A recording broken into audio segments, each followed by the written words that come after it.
Good evening, everyone, and welcome to a Fireside Chat with Zany Mystic. I'm your host, Lance White. Tonight's guest is Alfred DePew. Alfred travels around the globe as a leadership and relationship systems coach. He works with individuals as well as CEOs in large corporations.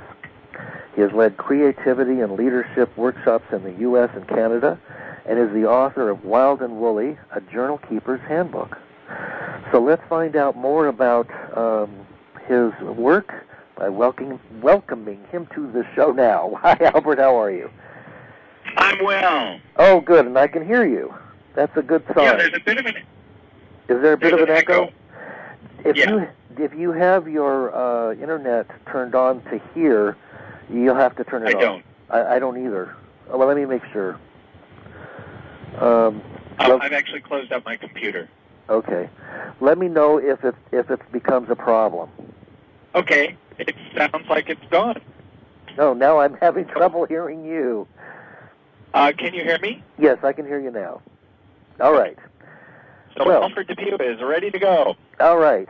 Why don't you tell us a little bit about what it is that you do? I know what a coach is, but just assume that I don't know anything, that I'm kind of a dumb cluck, because sometimes I can be. And that you're explaining, your job and what you do to help other people. Well, what a coach is somebody who establishes a relationship with a client in order to call that client forth and to really help the client reach a clear vision for his or her life, and then hold that person accountable to what they're going to do to really reach that vision. Uh-huh. So that's kind of basically what coaches do. That's sort of the base of the profession. Uh-huh. How do you train for that, and what kind of background do you have?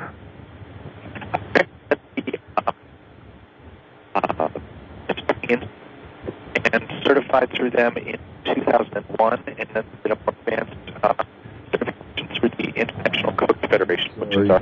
I'm sorry about that, guys. Can you hear me? I can hear you, okay. but I'm sorry. It seems we're having a problem with Vonage lines. We're always having a problem with Vonage lines, especially when hard-hitting messages get out there. It seems the Vonage lines at the most opportune times seem to play weirdness with. I just thought I'd let you know. So if it continues, well, you just laugh with the joke. Can you put us on the same line? I can switch Alfred if you'd like. Yeah, because we've got lots of lines here. Yeah, because I'm having trouble hearing him. He's breaking up. All right, folks, we're going to be right back. We're going to put him on a different company line instead of Vonage. Stick around, Bureau. Thanks. Houston, we have a problem. State your problem. Picking up transmission from Mars. PBS Radio. We love PBS Radio. We love PBS Radio. We love PBSradio.com. We love PBS Radio. We love PBS Radio. We love PBS Radio. We love PBSradio.com.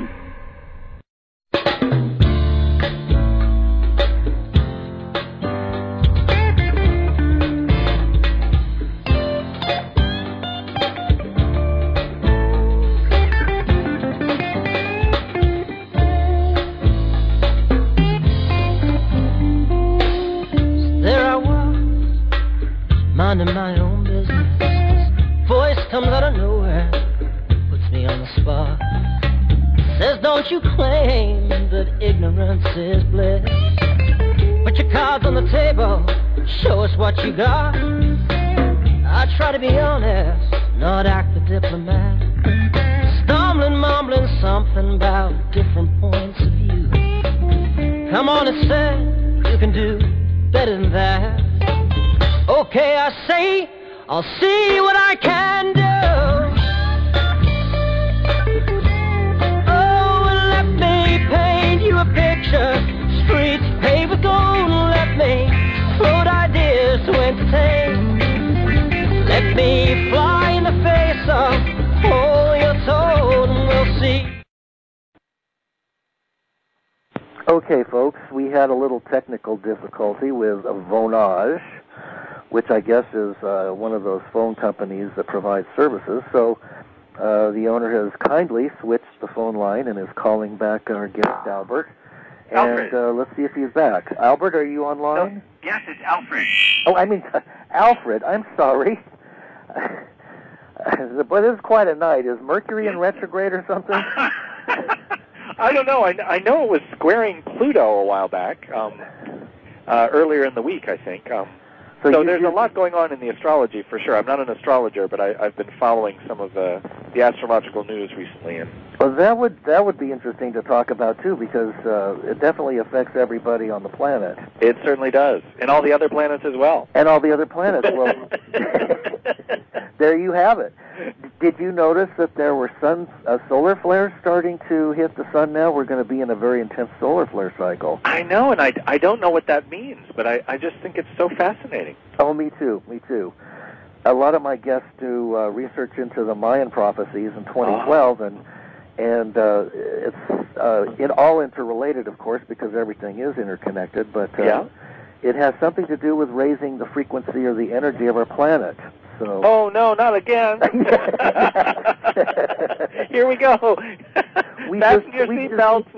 We just did it 13,000 years ago. My God, here it is all rolling around again. I'm still reeling from the last time. That darned Atlantis, that was such a bummer. Not to mention Lemuria. Whoa, that was a sticky wicket. I know. So,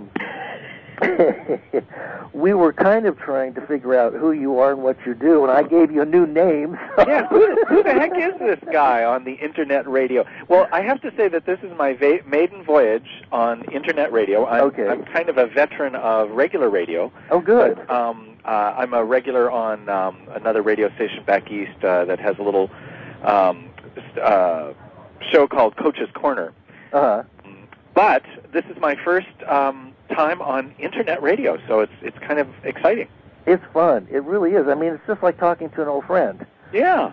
You know, and I always learn so much from my guests. I mean, even if I think I know something about the subject that the guest is proficient in, there's always stuff that gets culled out during the conversation, and sometimes some just totally unexpected stuff that, you know, you would never even dream of. Yes. And, you know, I hope that it's that way for the listeners as well. I'm pretty sure it is, because when I listen to the shows, I have all kinds of synchronicities and so forth. So Lance, what is it that you think you know about coaching? Well, the only thing that I can say that I might know about it is that I did the S training many years ago. Ah. And I did their 6-day event also, and of course that was Werner Erhardt's big deal, and I think they called that coaching. Ah. So it's basically what it works out to is empowering the individual to take back their responsibility for their lives. That's pretty much what it is. Yeah. And it has become a profession in its own right in the last 10 or 12 years. The man who's sort of credited with coining it in terms of a profession is a man by the name of Thomas Leonard, who unfortunately died a couple of years ago. And he started a training a school to train coaches called Coach U, which is an online program. Oh, that's clever. And some of the people that were early colleagues of his decided to start an in-person training program, and that was the Coaches Training Institute. Huh.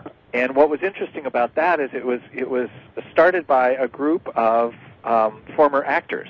Oh, so there's a lot of improvisational theater kind of work that is part of the training, which was very fun and very lively. And even though probably 95% of the work that I do is over the phone, it was very valuable to have some in-person training as well.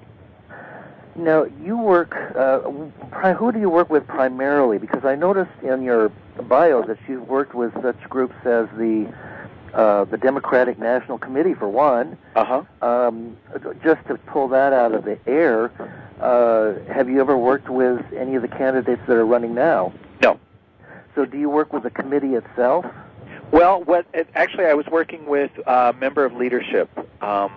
Where that list comes from is I have worked with either the CEOs, the executive directors, the staffs, the team leaders, or the teams of many of those organizations. In that case, it was actually a team leader that I was working with.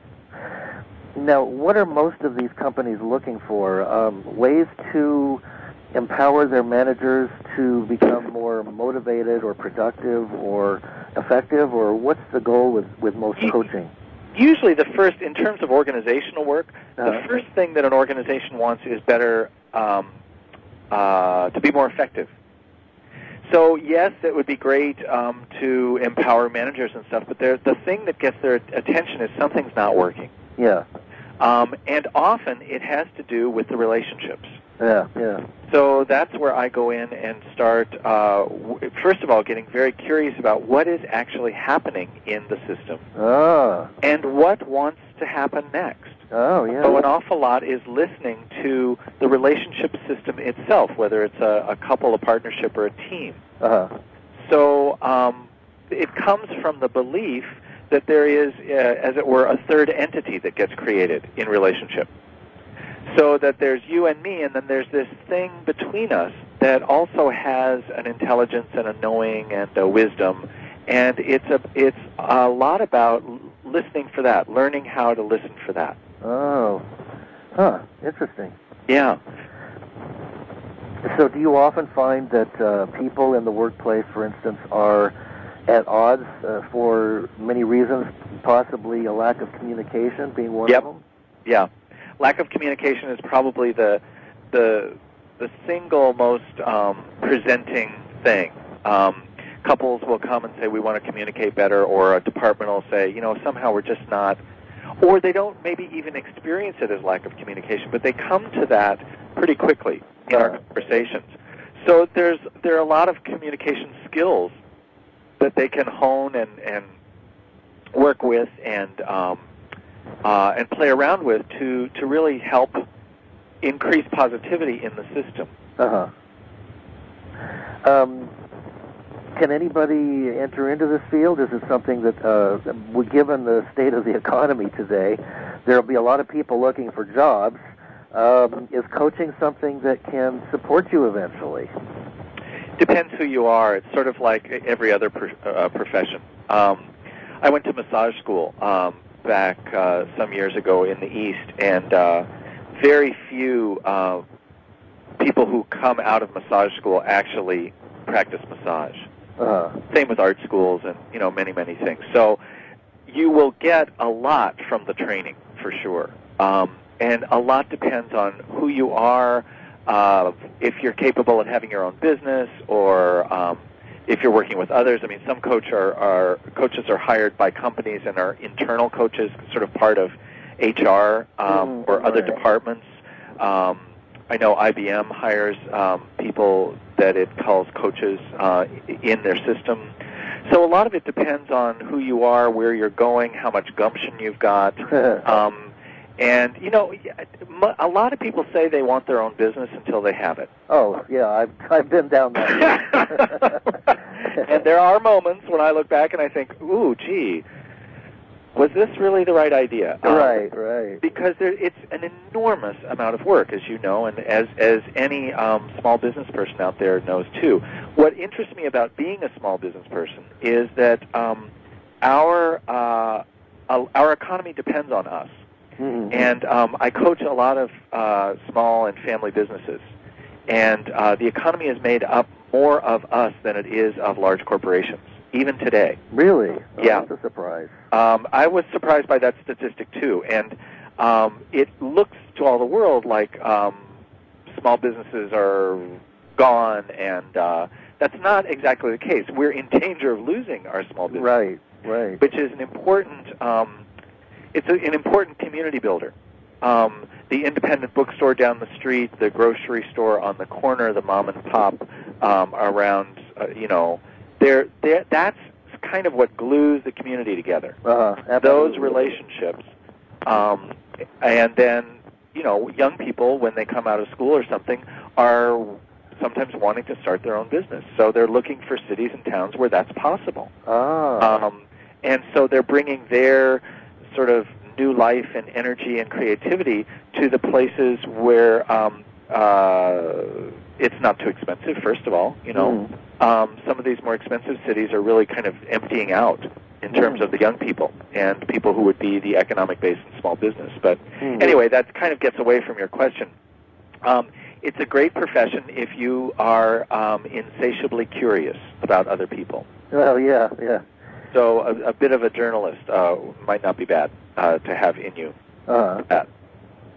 And you definitely wouldn't want to be completely absorbed with yourself because you have to pay attention to your client. Yeah. This wouldn't be there are other jobs for absorbed people. Yeah, politics. Maybe. Or philosophers. Yes, of course. Or zany mystics, maybe. Maybe. Or certainly writers, painters. I come from a background. I taught for 20 years at the Maine College of Art. Oh, nice. Yeah, it was. So artists are my tribe. Artists. Oh, yeah. And craftspeople have always been my tribe, and there are different levels of self-absorption in that. It's interesting that you mentioned that because, of course, a lot of what I do with my clients is try to get them to be a little bit more self-absorbed, or shall we say more self-aware, because the pace of life, especially for our leadership in North America, is so intense that people are not looking inward much. Right. It's costing them and their organizations and a lot.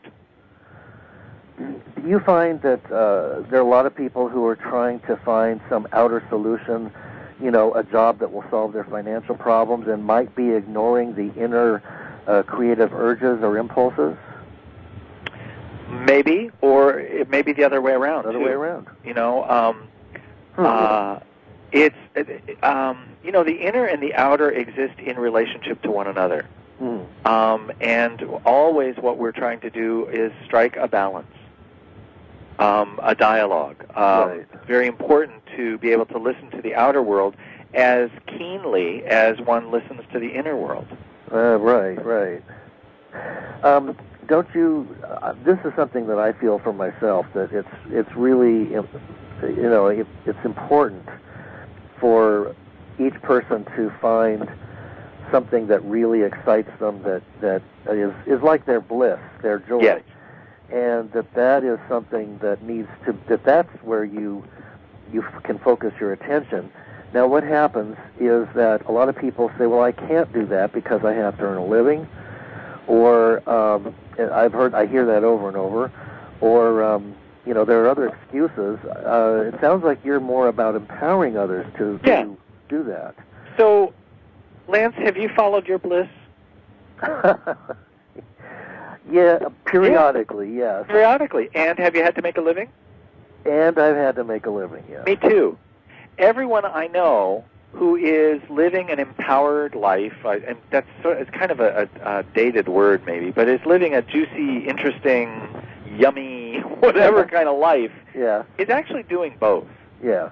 And it doesn't matter what you're doing for work or what you're doing for your bliss, as long as you have a consciousness about that. Right. I remember talking to a woman about, I think she might have actually been a client. I think she was a client. She was talking about being having been a bartender, and she loved it.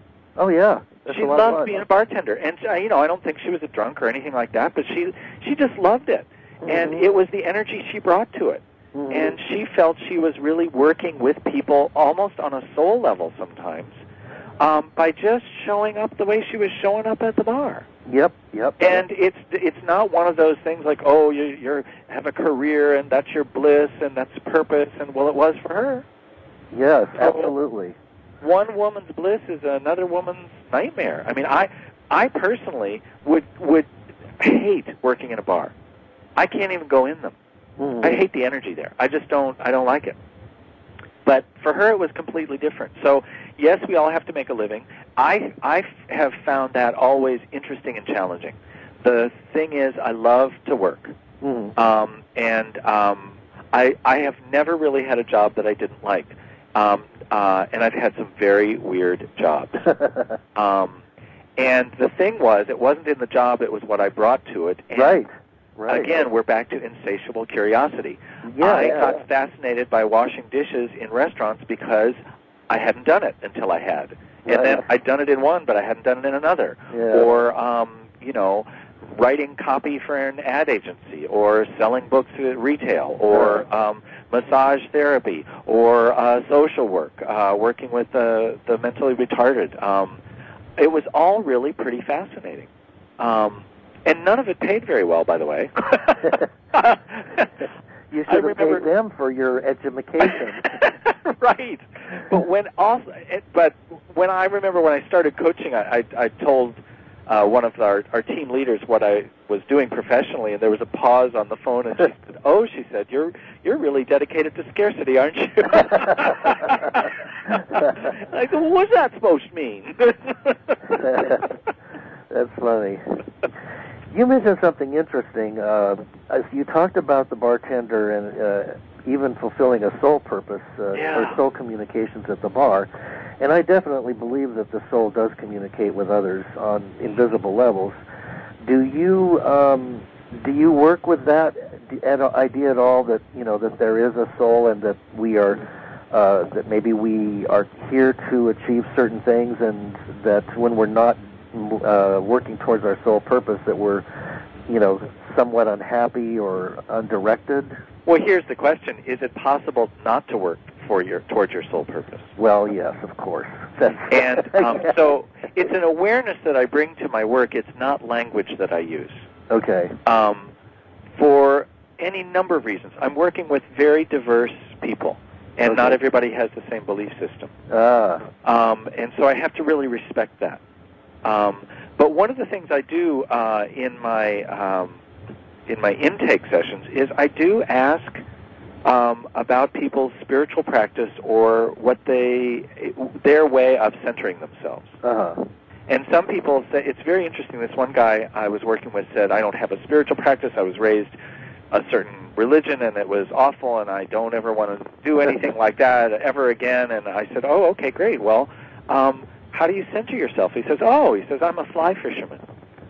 And then he described what he would do as he practiced casting flies after work. And for 3 hours after work, he'd just go to the park and cast flies. And he described this kind of state of peace and equanimity and that he got. And I said, "Well, you know what, Mike? It sounds like you're achieving through casting flies what many people are trying to achieve by sitting on those little silk pillows." Exactly. Yeah, absolutely. So you could claim that, call it what you will, but it had the same effect. Yeah. Wow, interesting. And I totally agree with that. That it's each person can find their own way to that particular space. In fact, it's our responsibility, I think. One question that brushed into my head while you were talking earlier was, as you're listening, do you find that there's that empathic or intuitive skills come into play, that it helps to have some kind of intuition or empathic ability? I would say intuition, not empathic. Okay. In other words, empathic, in my understanding of the word, as we used to use it in the healing modalities, is you tend to feel what's going on out there in here. Right. And that is not useful in my profession. Okay. You have to remain objective. Right. Because, of course, healers who are empathic healers know how to clear themselves and know how to, take the malady in their body and then get it out, all that stuff. But I'm not working with people's health here. Right. And that's a very important distinction. I'm not a health professional. So I'm more like your accountant. And but intuition is always extremely important. And so we hold it differently. It's not like, I'm getting an it may actually sound like, I'm getting this. Oh, okay, I'll give you an example. I was working with a financial advisor, one of my clients in Missouri, and we're talking, and she was leaving a company and starting out on her own, and she was kind of, worried, and is this the right thing, and all that stuff. We'd been working for a while, and I stopped at one point and I said, I'm getting this image of Daniel Boone. And she said, I can't believe you said that. I have this picture of when I was 3 years old. I'm dressed up as Daniel Boone with a toy rifle. I'll send it to you. In other words, there was, who knows where that came from. It was I don't know. But that was this sort of image of herself, the pioneer in herself, the part of herself that can really go and do this. And I just kind of stumbled on it. And just as many times, probably more often than not, I will say something like that, and they'll go, no, I don't get any, or who's that, or, Right. So it's about holding it very lightly as one tool, as one source of information, but not the sole source. Okay. Yeah.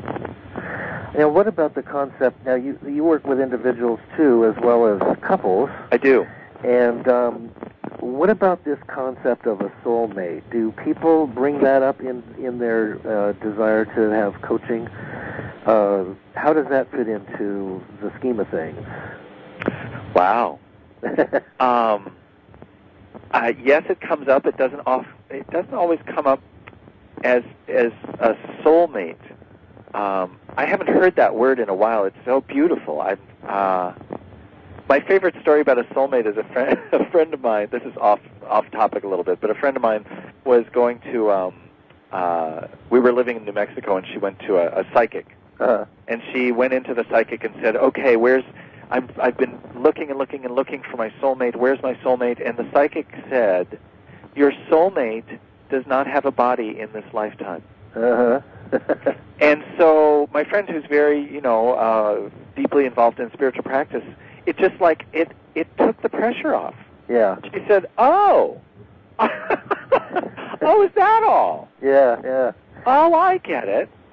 So this other thing is it doesn't necessarily mean that it's not soul connection, but this whatever it is that we call soulmate doesn't always. We're not always in a body in the same incarnation. That's my understanding of that. So to get back to coaching, I guess what I would get curious about is how do you know you are in the presence of a soul, what you call soulmate?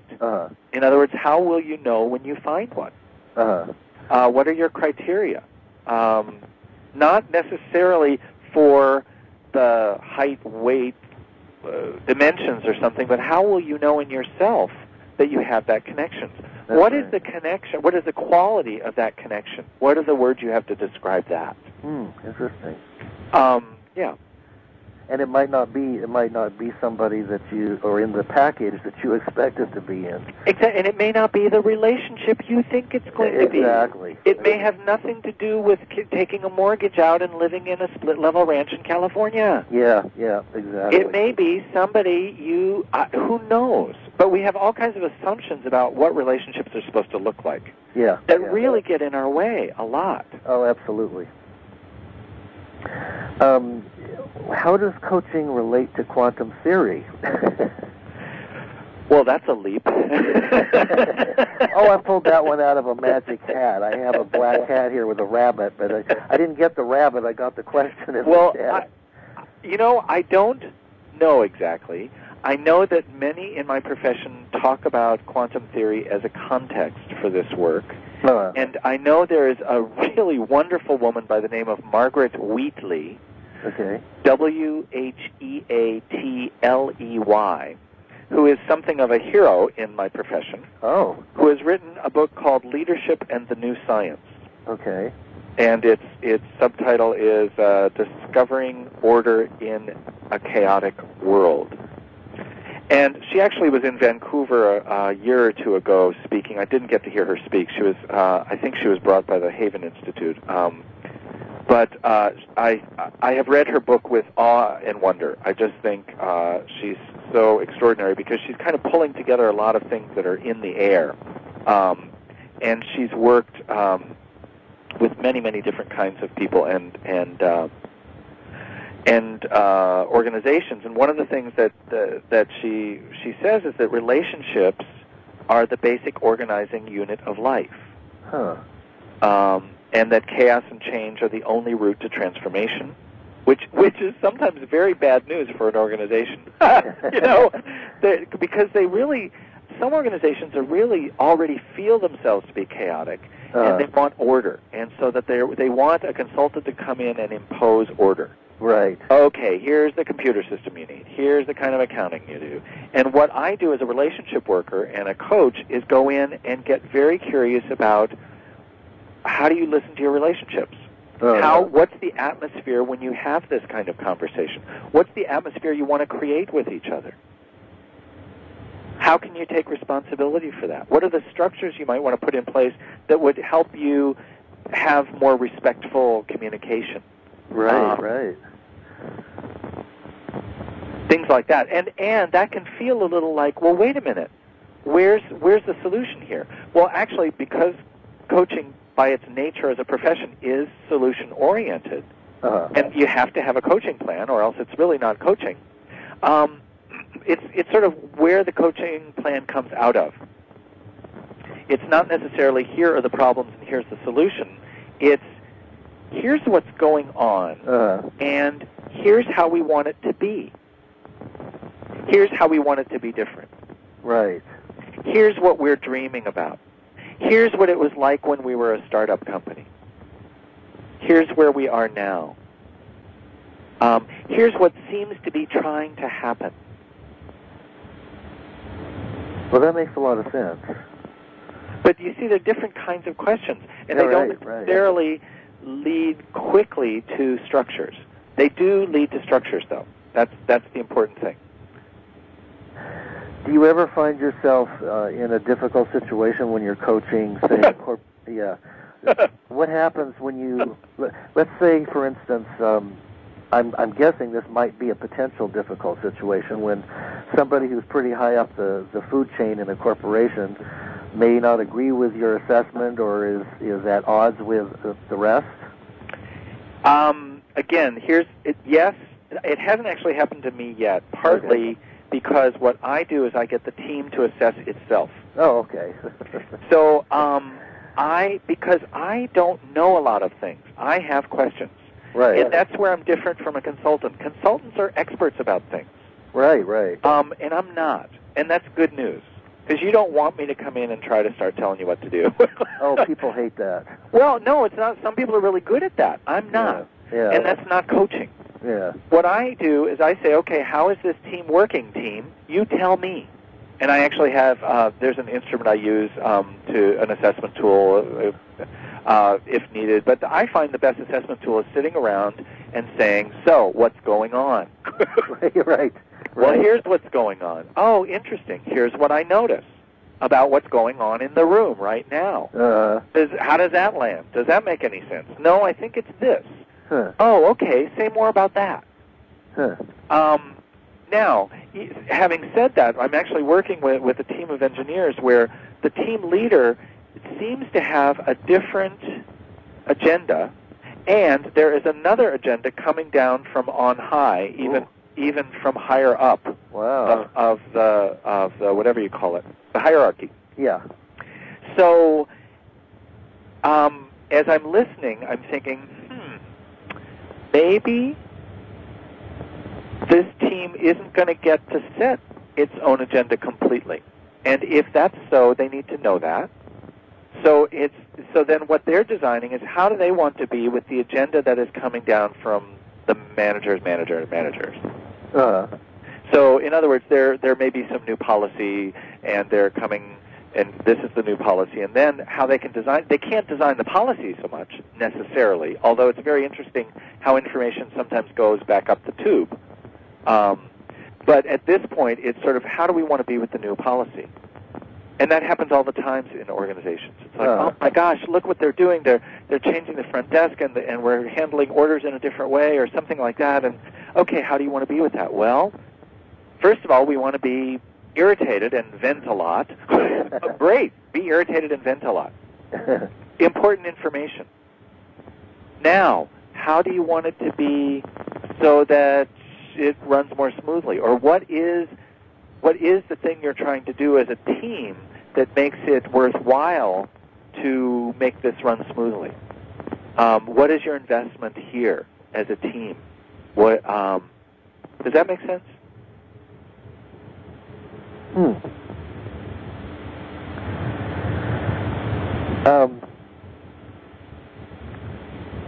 One of the things that you were talking about that you mentioned is your book on journal keeping. Yes. Is that a literal description of what you're writing about, and is journal keeping a valuable tool? Well, that actually came from a different part of my life, which actually is an interesting kind of dovetail. But for many years, I have led journal workshops, mostly for artists. But then I kind of branched out and was working with teachers of writing in middle and high schools in the state of Maine, and then social workers and health professionals, all kinds of people. And lots of people would just show up, gardeners and all kinds of people.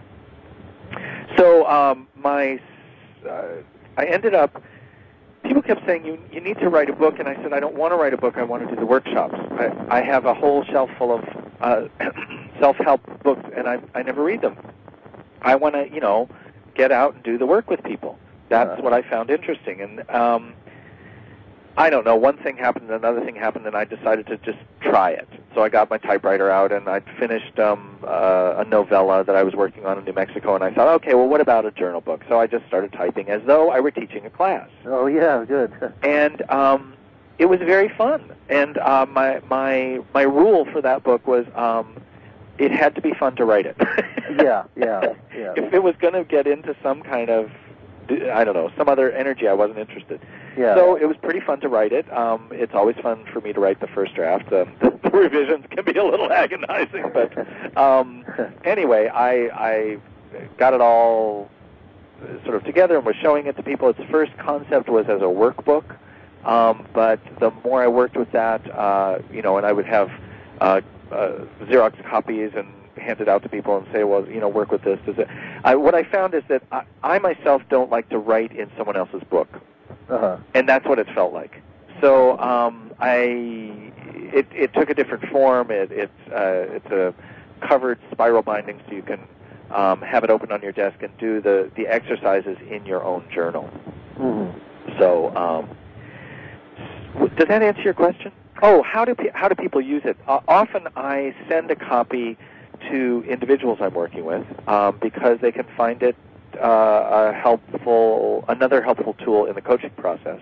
Some of the exercises that are in that book I sometimes use in relationship coaching. They may not be quite the same form, but I often invite people who are in couples to keep a relationship journal. It just adds another interesting layer to communication. And I've known families who've kept a family journal on the coffee table or something, or in the kitchen, so that every member of the family could make entries. Oh, that's nice. It was a notebook as public forum. Oh. Yeah. That's an interesting idea. Yeah. When you work with couples on the couples level, what do you find is there a common thread in terms of what the problem is between couples? Well, the common thread is the extraordinary courage and love that people have in their relationships. That's the common thread. That's nice. I like that. Yeah. And that's what I stand in awe of when I'm working with a couple, even if they're breaking up. Wow. Often they have come to a place where they hire me because they want to be conscious and intentional and as loving as possible, even as the relationship is dissolving. Oh, wow. And that, think about that. That's a lot of courage and a lot of love. Huh. And the creativity of relationships. Relationships in and of themselves are generative by their nature. Things happen when people come into relationship. That's the whole point, I think. And so there's an enormous amount of creativity and wisdom that comes out of relationships. Know more than they think they know about how to communicate, what works, what doesn't, what they want, what they don't want, and what they can do to get what they want. so often, as with individuals, it's really, let's have a conversation about that. Let's see where that information or that knowing or consciousness is residing, and let's hear it speak, and be curious about that. Uh-huh.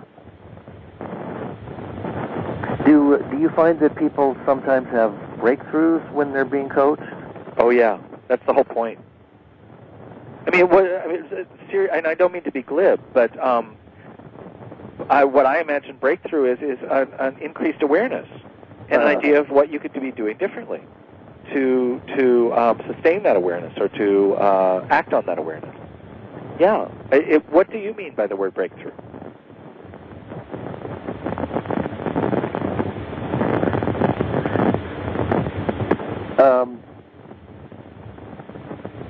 Hold on 1 second here. Okay. I mean, it sounds like you may have been using the word in a very particular sense. Oh, there we go. Are you still there? I am. Much better.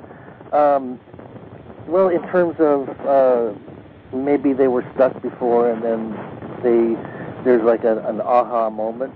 Absolutely. Yeah. Yeah. It's a series of aha moments, which when you look at it, all learning is that. When we're learning French, when we're learning algebra, or not learning algebra as the case was with me, but when we're learning anything, it's a series of aha moments or what you call breakthroughs. That's how learning happens. And if you'll remember to learning how to ride a bike or learning French, it's not always very comfortable. Right. One of the things I had to keep reminding students at art school is that they weren't there to be comfortable. Learning is, by its nature, uncomfortable. You're moving off the dime. Right. You're going from what you know to what you don't know. Yeah, that's wonderful stuff. As you travel around, what's one of the more memorable experiences you've had while coaching? Oh, gosh. Oh. I was doing a session with a couple that were appreciating themselves and each other and their relationship, and they were going back and forth, and this was actually on the phone.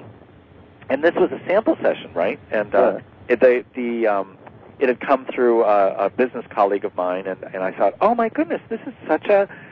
I would love to coach this couple. They're so appreciative of one another, and they're so conscious and intelligent and interesting and well-traveled, and they have this awareness of the challenges, etc. And then about, as we were ending the hour, it was probably about 4 minutes before we were scheduled to end, they started to have this huge fight. I mean, just, it was like I didn't know what to do.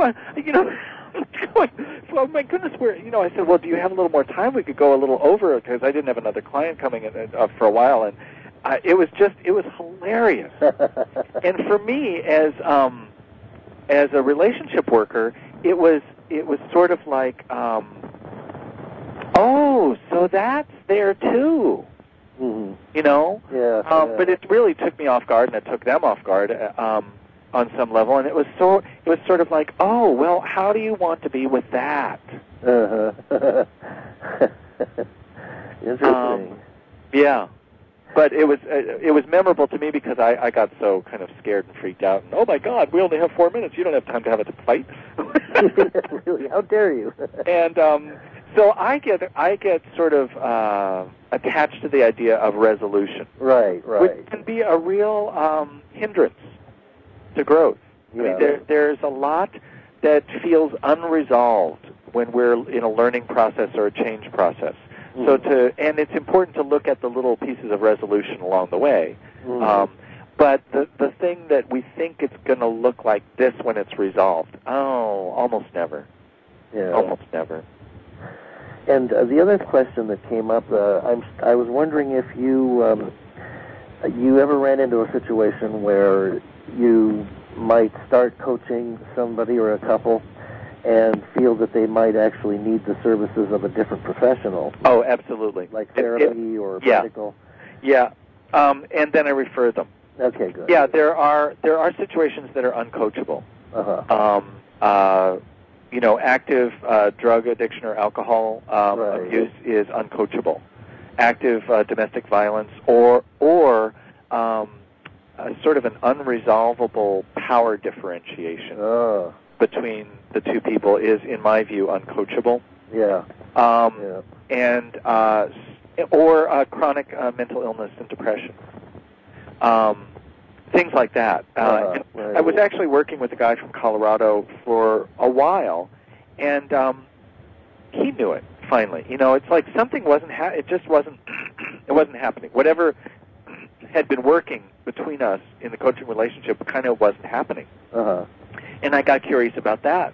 And he finally said, what it is I think I'm chronically depressed and I need to stop coaching and deal with the chronic depression. And I said, wow, that sounds right on.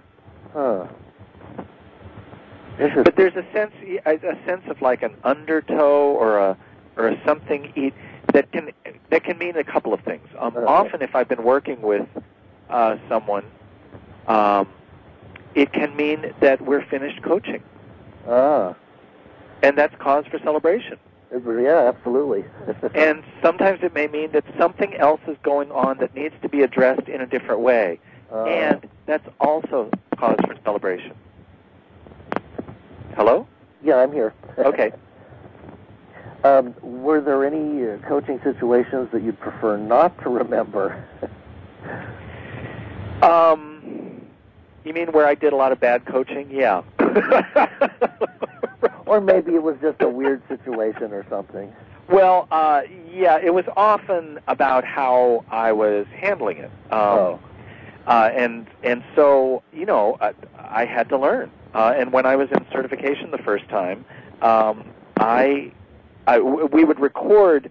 We would get permission from the clients to record our sessions and then get them supervised. And hearing a session was just agony. It's sort of like, oh no, I didn't do that, or oh I forgot to do that, or oh this was a missed opportunity. Now, it didn't mean that the client wasn't getting value, but as a young coach, I just could see how the coaching could have been much more powerful. So I'm in a second certification progress for organization and relationship systems through the Center for Right Relationship, and I'm going through the same thing all over again. Wow. It's like, oh yes, ooh, ouch, or oh, hey, that sounded good, and let's point to this. So it's I don't know if you've ever seen yourself on video or been supervised in that way, but it can be kind of agony. Oh yes, it's very confrontive. Yeah, it's like, who is that guy? Yes. Even just listening to myself on the radio show is kind of, I generally don't do it. Yeah. But I mean, I'm sure that the few times that I have listened to some of my shows, I've definitely learned a lot. I'll be sitting there thinking, oh, God, that's a terrible moment, and I sound so awkward here, and I could tell where I was nervous, and, you just have to put yourself aside when you're on the air and just, you can't be self-conscious. What I love about when I'm not coaching very well and my clients are well-trained, they let me know. Oh, yeah, I'll bet. Yeah. So because it is about the empowerment of the clients, and they're quite open about what they notice, about what's working and what's not working. And we redesign it in the moment. And actually, that is something I design with my clients from the get-go. If something's not working, let me know so we can redesign it in the moment and have it be powerful. Well, it sounds like you're doing a fantastic job. I mean, I'm almost sold to have you coach me, and I have nothing to coach about. Aha! So you must be doing something right. Yeah, I think it's something about, what is it? It's my enthusiasm for this profession and what it gave me as a client. I was never, ever going to be a coach. In fact, I mean, I came from an arts background in writing and all those kinds of things, and some years ago I hired a coach, and partly because I was getting a little burned out as a teacher, and I was beginning to do the kinds of things that I vowed I'd never do, like blaming my students. things like that. Right. So I thought, no, something has to shift, and I knew it wasn't therapy. I'd had a lot of therapy, a really great therapy. Therapy is a healing modality. I love it. But this was something else, and I hired a coach, and within 3 months, I got back to who I really was as a teacher. Right, and it was the same curriculum, but I was showing up differently. It made all the difference in the world, and then I thought, oh, my gosh, this is really powerful. So I started training, and I went down to Washington, D.C., because that was the closest training that year. And I was in this room full of people who were not me. You know, they were wearing suits and had attaché cases, and they were lawyers and motivational speakers. I don't know who they were. But I was living in Maine. I had galoshes on. It was January. I thought I was from another planet. And I'm looking around these people, and I'm thinking, oh, my God, I shouldn't be here. This is terrible. This is wrong. It's all, I don't know what. But by Sunday of that first training, I looked around at that same group of people, and I said, I don't know what you guys are doing here, but I'm a coach. It's like I got the essence of what this was, and I could carry it to communities who have nothing to do with corporate boardrooms. Right. 6th grade teachers, ministers, rabbis, communities of faith, all kinds of people.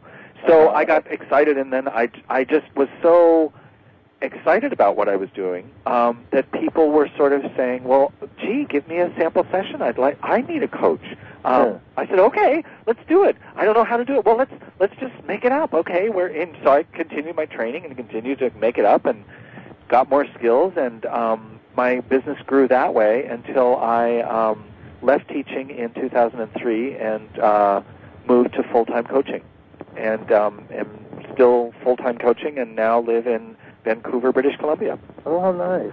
Yeah. I immigrated on November 2nd. Wow, I bet it's beautiful up there. It is beautiful up here. Well, you know, Alfred, that we have actually filled up almost a whole hour already. Wow. Isn't that amazing? Look at us. Well, you know, it goes fast when you're having fun. Yeah, it does. And I love your energy. I mean, I can tell that you're just a real good person to talk to. And I'd like to have you mention your website and how people can get in touch with you and so on and so forth. Actually, I think my website is down for the moment. That's what you mentioned before. That's right. So something either with the servers going funky, but maybe the best way to get in touch with me is to send me an email at adepew@earthlink.net. That's ADEPEW @earthlink.net. And when my website is recovered, excuse me, that's simply alfreddepew.com. ALFREDDEPEW.com. And I'd love to hear from you, especially if you are in a relationship and would like a free sample session that's an hour over the phone, or are an individual and would like a coaching session, or are on a small team that would like a free coaching session. So I'd like to offer that to your listeners, and any comments or thoughts that you have. I don't know, do they also blog onto the station? Is that a way that people have of responding? On the website, on the BBS website, yep. If people pull up my show, A Fireside Chat, then I have your bio with their picture so people can see what you look like, and also with your website address. So Great. If somebody missed the, or loses the piece of paper that Alfred gave over the internet, just pull up my show, and then you've got the bio picture and the website there. Wonderful. All so, right. Lance, what was the one question you are not going to get answered this evening? The one question that I won't get answered? Yeah. Oh, boy. I don't know. I don't know if I even have one. Maybe you asked them all. Let me see. There might be one that No, nothing really important. I think. What about the unimportant one? Well, the only other thing I had was about martial arts. Ah. Well, I think, are we done? I think we're just at the end. Okay. So anyway, we'll have to pick it up again. That sounds like a great idea. I'd love to come back. All right. Thanks a lot, Lance. Alfred. I really appreciate you coming on, and it's been a wonderful hour with you. Oh, thanks so much. Terrific. And thank you, audience and listeners, and it was fun being with you. This was a Fireside Chat. And good night, Alfred, and good night, everybody else.